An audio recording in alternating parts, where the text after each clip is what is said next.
যাক, কয়দিন ধরে টানা বৃষ্টিতে যেন আমরা সবাই নাজেহাল হয়ে গিয়েছিলাম। বৃষ্টিটা এখন কমে আবার সুন্দর মিষ্টি একটা রোদ উঠেছে। দেখুন কি সুন্দর লাগছে না চারদিকটা। প্রকৃতিতে আর কারো ইচ্ছা অনিচ্ছার উপর নির্ভর করে চলে না বলুন। রোদ, বৃষ্টি, ঝড় এরা সবসময় নিজের খেয়াল খুশিতেই চলে। আর এদিকে দেখুন, গাছগুলো একটানা বৃষ্টির জল পেয়ে যেন আবার চিরসবুজ হয়ে উঠেছে। আর আকাশটাও কত সুন্দর লাগছে। সকালবেলায় না একটু সময় ছাদে কাটালে ভালোই লাগে।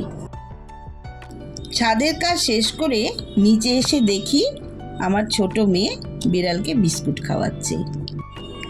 ওর স্কুলে গরমের ছুটি পড়েছে, তাই ও একটা কাজ পেয়েছে। আর বিড়ালটাও হয়েছে এমন, যতক্ষণ না ওকে খেতে দেওয়া হবে ততক্ষণ ঘোরাঘুরি করতেই থাকবে। খাওয়া শেষ হবে তো তবেই যাবে। আজ বাড়িতে বিশেষ সবজিও নেই, ভাবলাম নিজেই যাই সবজিটা আনতে। শনিবার আবার নকশালবাড়িতে হাট বসে। আমাদের বাড়ি থেকে বের হয়েই বাসস্ট্যান্ডের চারপাশ দিয়ে প্রচুর তাজা শাকসবজি, ফল ওঠে। অনেক লোক বাইরের থেকেও আসে নানা রকম জিনিস নিয়ে কেনাবেচা করতে। জানেন, প্রতি শনিবারটাই না নকশালবাড়ির ছবিটা খুব সুন্দর।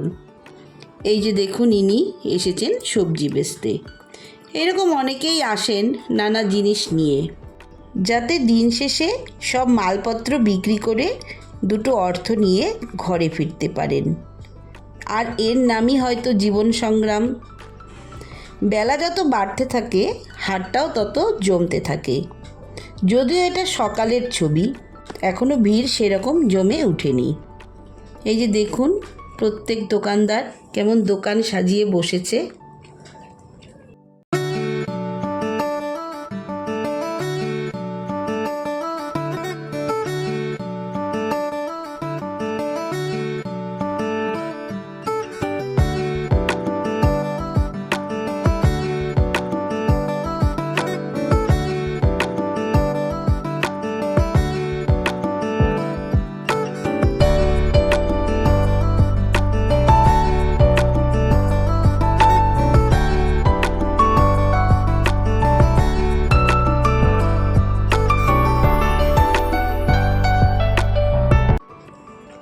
কি ভালো লাগছে দেখুন দোকানগুলো।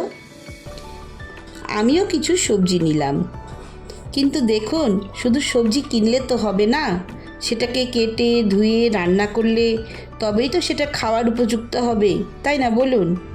তাহলে আমিও যাই, বাড়ি গিয়ে কাজে হাত লাগাই। আর কি, সকলে ভালো থাকবেন, প্রত্যেকে নিজের যত্ন নেবেন।